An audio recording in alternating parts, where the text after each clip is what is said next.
Bugün hepimizin hayatında olan o iki büyük konuyu ele alıyoruz. Alışkanlıklar ve erteleme. Evet, herkesin bir şekilde boğuştuğu konular. Kesinlikle.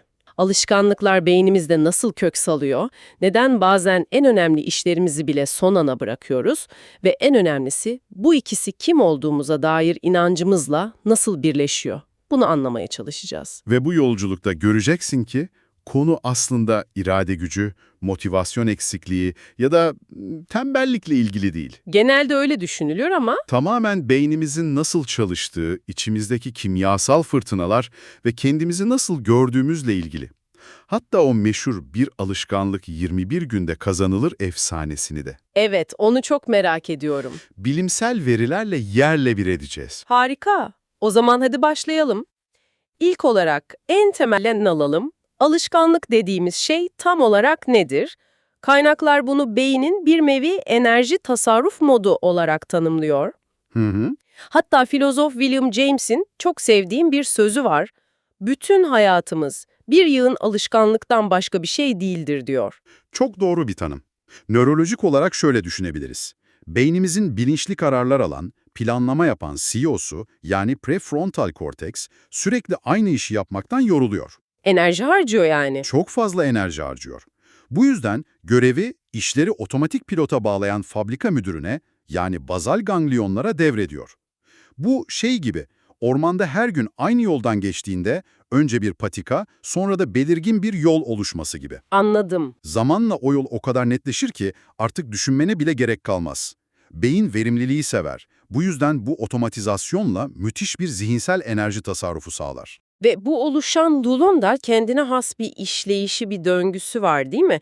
Kaynaklarda buna alışkanlık döngüsü deniyor. 3 adımlı basit ama İnanılmaz güçlü. inanılmaz güçlü bir mekanizma. Aynen öyle. 3 adımı var. Birincisi uyaran.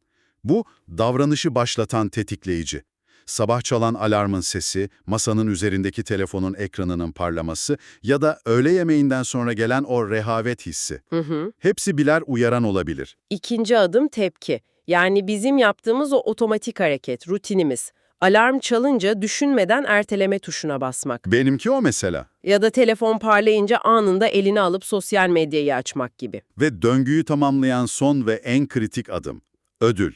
Bu, beynimize, hey, az önce yaptığımız şey harikaydı, bunu tekrar yapalım ve bu döngüyü unutmayalım mesajını gönderen sonuçtur. Yani o 5 dakikalık ekstra uykunun verdiği haz. Kesinlikle. Ya da sosyal medyada komik bir video görmenin getirdiği anlık keyif. İşte bunlar döngüyü beton gibi sağlamlaştıran ödüller. Bir dakika, işte burası gerçekten ilginçleşiyor. Evet. Kaynaklara göre ödül dediğimiz şey sadece eylemin sonunda hissettiğimiz bir tatmin değilmiş. Dopamin, yani o meşhur ödül ve motivasyon kimyasalı, Hı hı. ödülü aldığımızda değil, onu beklemeye başladığımız anda salgılanıyormuş. Bu inanılmaz bir detay. Kesinlikle. Alışkanlıkları bu kadar güçlü yapan sır tam da burada yatıyor. Bizi harekete geçiren şey ödülün kendisinden çok, ödülü beklemenin yarattığı o arzu ve istek. Beklentinin kendisi yani. Beklentinin kendisi. Beyin uyaranı gördüğü anda ödülü öngörüyor ve dopamin musluğunu açıyor.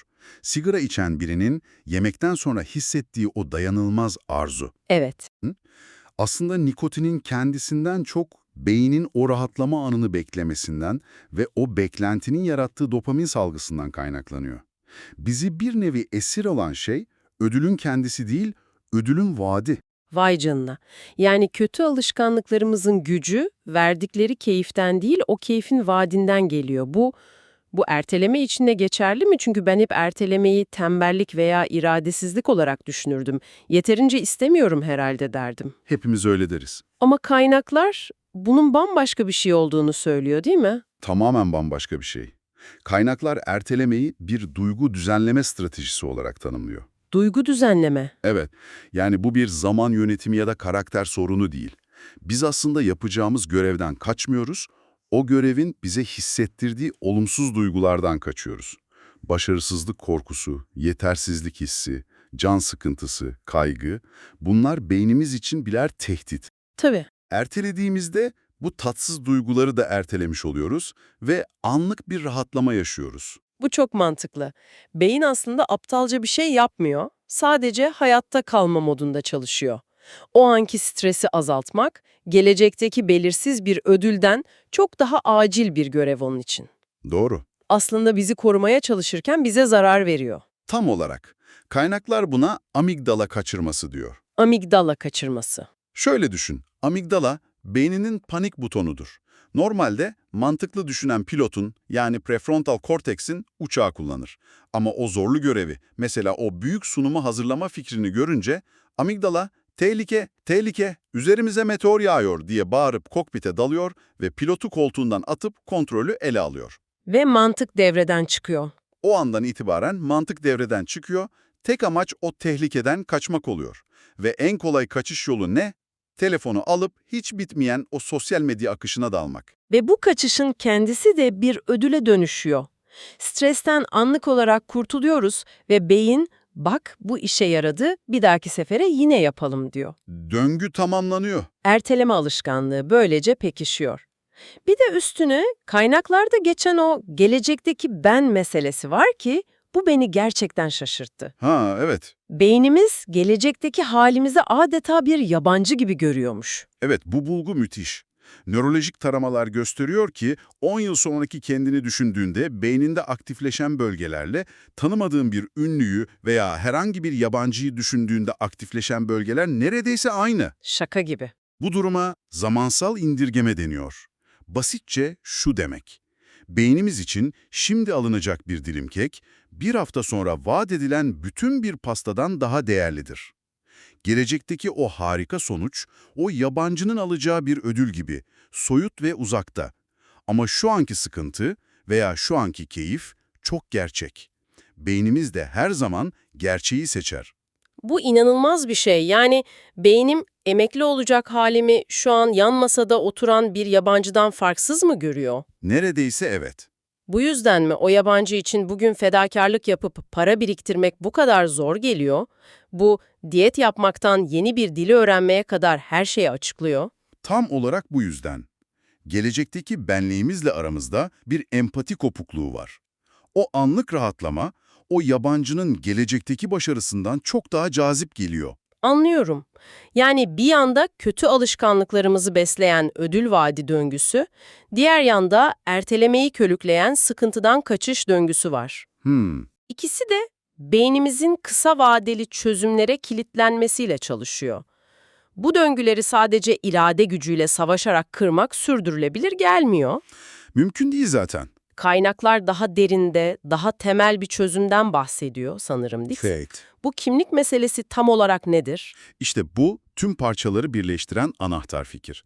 Kaynaklar sonuç odaklı alışkanlıklarla kimlik odaklı alışkanlıklar arasındaki temel farka dikkat çekiyor. Sonuç odaklı yaklaşım şöyledir: bir maraton koşmak istiyorum veya bu kitabı bitirmek istiyorum. Hedefe ulaştığında görev tamamlanır, süreç biter. Motivasyonun hedefe bağlıdır. Peki ya kimlik odaklı yaklaşım? Kimlik odaklı yaklaşım şöyle der: ben bir koşucuyum veya ben bir okuyucuyum. Bak, bu bir sonuçla ilgili değil, kim olduğunla ilgili. Artık bir hedefi kovalamıyorsun, sadece kimliğini eylemlerinle onaylıyorsun. Anladım. Bir koşucu ne yapar? Koşar. Bir okuyucu ne yapar? Okur. Artık her sabah bugün koşsam mı koşmasam mı diye pazarlık yapmazsın. Çünkü kimliğinin bir parçası. Çünkü sen bir koşucusun ve koşucular koşar. Karar verme yükü ortadan kalkar. Ben bir koşucuyum demek kulağa harika geliyor. Ama dürüst olalım, ilk gün kanepede otururken, daha 1 kilometre bile koşamazken bunu söylemek biraz sahte hissettiriyor. Sahte hissettirmez mi? Beynimiz bu blöfü yemez gibi geliyor. Kaynaklar bu mış gibi yapmaktan gerçek kimliğe geçişin nasıl işlediğini açıklıyor mu? Çok yerinde bir soru ve cevabı evet. Bu öz algı teorisiyle açıklanıyor. Bu teoriye göre kim olduğumuzu ve neye inandığımızı genellikle iç gözlemle değil, kendi davranışlarımızı bir dış gözlemci gibi izleyerek anlarız. Yani yaptıklarımıza bakıp kim olduğumuza karar veriyoruz. Aynen öyle. Yaptığın her küçük eylem, olmak istediğin kişi için verilmiş bir oy gibidir. Ben sağlıklı bir insanım mı olmak istiyorsun? Bugün asansör yerine merdiveni kullandığında o kimliğe bir oy vermiş olursun. Salatayı seçtiğinde bir oy daha. her gün sadece 2 şınav çektiğinde, Ben düzenli spor yapan biriyim kimliğine bir oy daha atmış olursun. yani mesele bir anda o kişi olmak değil, küçük eylemlerle o kimliği yavaş yavaş inşa etmek. Her eylem bir tuğla gibi. Aynen öyle. Bu oylar biriktikçe, kanıtlar çoğaldıkça beynin de bu yeni kimliği ciddiye almaya başlar. Bir süre sonra o kimlikle çelişen davranışlar, mesela spor yapan biri olarak günü tamamen hareketsiz geçirmek sana doğal gelmemeye başlar. İçsel bir çatışma yaratıyor. Evet, değişimin en kalıcı yolu davranışları değil, o davranışların arkasındaki inançları ve kimliği değiştirmektir. İyi unutun. Bir alışkanlığın 21 günde oluştuğu fikri. Evet, nereden çıkmış bu? 1960'larda bir estetik cerrahın hastalarının yeni yüzlerine alışma süresini gözlemlemesine dayanıyor. Yani bilimsel temeli olmayan bir şehir efsanesi. Gönderdiğin kaynaklardaki güncel araştırmalar ortalama sürenin 66 gün olduğunu gösteriyor. 66 gün. Ama bunun kişiye ve alışkanlığın zorluğuna göre 18 günden 254 güne kadar değişebileceğini gösteriyor. Bu aslında inanılmaz özgürleştirici bir bilgi. Yani 3. haftanın sonunda hala zorlanıyorsan bu senin başarısız olduğun anlamına gelmiyor. Hiç değil. Bende bir sorun var demek yerine daha yoldayım diyebilmek büyük bir fark yaratır. Kesinlikle. Bu da bizi ikinci stratejiye getiriyor. Küçük başlama ilkesi. Kaynaklarda buna minik alışkanlıklar ya da 2 dakika kuralı deniyor. Fikir şu, yeni bir alışkanlığa başlarken o eylemin 2 dakikadan uzun sürmemesi gerekiyor. Sadece 2 dakika mı? Evet, her gün kitap okuyacağım deme, her gece 1 sayfa kitap okuyacağım de. Spor salonuna gideceğim deme, spor kıyafetlerimi giyeceğim de. Amaç o eylemi mükemmel yapmak değil, sadece ortaya çıkmak ve yeni kimliğin için o oyu kullanmak. Ertelemeye içinde 5 dakika kuralı aynı mantıkla çalışıyor sanırım. O devasa işe başlamak yerine kendine sadece 5 dakika çalışacağına söz vermek. Aynen. Genelde en zor kısım o ilk adımı atmaktır. O 5 dakikadan sonra görevin yarattığı o duygusal direnç kırılıyor ve devam etme olasılığın artıyor. Üçüncü strateji, çevreni tasarlamak. Buna seçim mimarisi deniyor. Seçim mimarisi. İrade gücü tükenen bir kaynaktır. Ona güvenmek yerine çevreni senin için çalışacak şekilde düzenle. İyi alışkanlıkları bariz, kolay ve çekici hale getir. Kötü alışkanlıkları ise görünmez, zor ve itici yap. Sağlıklı beslenmek istiyorsan meyveleri mutfak tezgahında göz önündeki bir kaseye koy. Abur cuburları da sakla. Abur cuburları ise dolabın en üst, ulaşılması zor rafına, hatta başka bir odaya kaldır. Demek ki annemin ben küçükken sebzeleri hep göz önünde, bisküvileri ise kilitli bir dolapta tutmasının bilimsel bir temeli varmış. Kendisi farkında olmadan bir seçim mimariymiş. Tam olarak öyle. Sabah koşuya çıkmak istiyorsan, koşu kıyafetlerini akşamdan yatağının yanına hazırlamak da buna bir örnek. O sabahki karar anında sürtünmeyi azaltıyorsun. Dördüncü ve benim favori stratejim, alışkanlık istifleme. Bu yeni bir alışkanlığı, zaten her gün yaptığın mevcut bir alışkanlığın hemen üzerine inşa etmek demek. Bu yöntem, beynin mevcut, otoyol haline gelmiş sinirsel yollarını kullandığı için inanılmaz etkilidir. Örnek verebilir misin? Tabii, mesela sabah kahvemi yaptıktan sonra 1 dakika meditasyon yapacağım. Ya da dişlerimi fırçaladıktan sonra bir diş ipi kullanacağım. Kahve yapmak veya diş fırçalamak zaten beyninde kazınmış yollar. Yeni alışkanlığı bu yola ekleyerek adeta otostop çekmesini sağlıyorsun. Çok mantıklı. Kaynaklardaki bir araştırma bu yöntemin başarı oranını %64'e kadar artırabildiğini gösteriyor. Ve son olarak özellikle ertelemeye karşı zihniyetimizi değiştirmek belki de en zoru ama en önemlisi bu. Kesinlikle, çünkü erteleme duygusal bir sorun olduğu için çözüm de duygusal olmalı.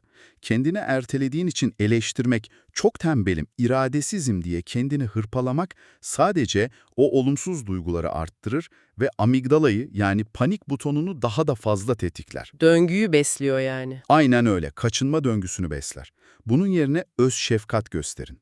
Suçluluk bir motivasyon aracı değildir, sadece bir sonraki erteleme seansının yakıtıdır. Yani neden hala başlamadım ben bir felaketim demek yerine ne demeliyiz? Şunu demeliyiz, bu iş şu an bana zor ve kaygı verici geliyor, bu çok insani bir durum. Hissettiğim bu duygu normal. Önce durumu kabul etmek. Ama yine de bu iş için atabileceğim küçücük bir adım var.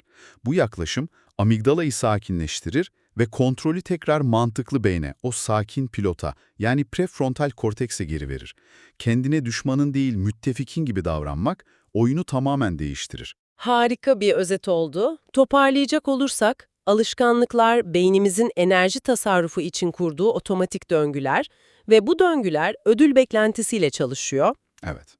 Erteleme ise bir karakter kusuru değil, zorlu duygulardan kaçmak için geliştirdiğimiz bir hayatta kalma mekanizması. Hı hı.